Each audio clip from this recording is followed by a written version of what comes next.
More than 3,200 far-right Israelis have stormed the Al-Aqsa Mosque compound in occupied East Jerusalem to commemorate a Jewish holiday. They made the incursion under the protection of Israeli police and performed prayers to mark what they refer to as the destruction of the temple. Police barred Palestinian worshippers from praying inside the mosque. Israel's far-right National Security Minister Itamar Ben-Gvir and other Israeli members of the Knesset also stormed the courtyards of the mosque.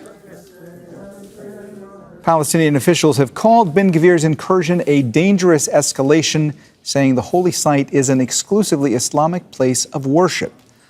Al-Aqsa Mosque compound in occupied East Jerusalem is Islam's third holiest site. The Jordanian-appointed religious organization, known as Waqf, manages the holy site as part of the status quo agreement, a centuries-old understanding.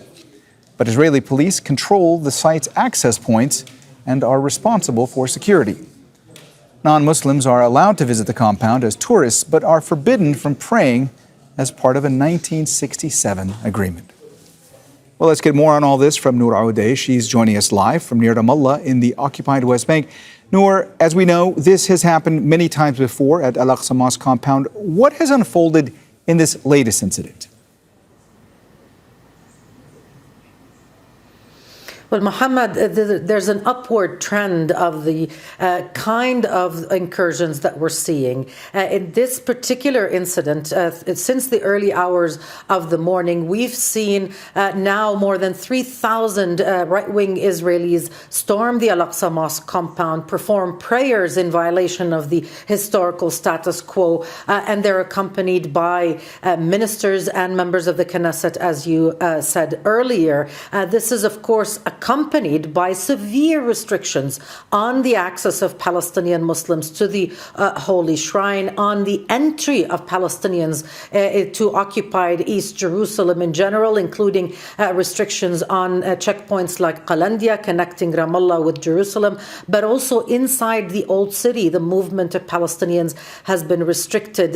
Residents have been telling local media that only the elderly are being allowed into the Al-Aqsa Mosque compound. This increases the tensions in a city where tension is described as thick, that so thick you can cut it in the air. I mean, this place, Jerusalem, is holy to all three monotheistic religions.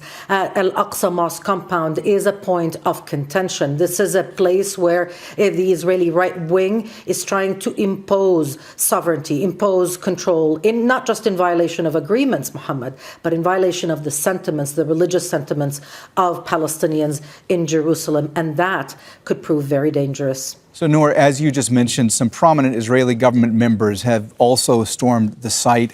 Just talk us through their involvement, the significance of that, and how that leads to more escalation.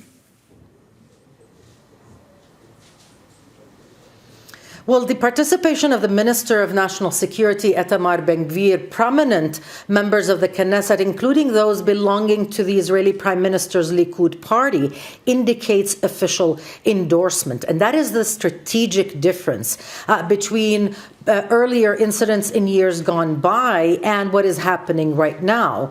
In previous years, governments in Israel blamed fanatics, extreme groups, people who were on the fringe of trying to provoke religious sentiments. Now you see members of the ruling coalition involved in these incursions, endorsing them. The Itamar Ben-Gvir posting a video calling on more people to participate in the incursion, saying that the Al-Aqsa Mosque compound belongs to Israel and the Jewish people. That is the kind of provocation, as Palestinian officials have referred to it, that could spark confrontations in Jerusalem, that is increasing concern in the Arab and Muslim worlds about the intentions of this Israeli government, especially now that we are in election season where the Israeli right is fighting and vying for every vote. And Al-Aqsa Mosque compound is at the heart of that right-wing agenda.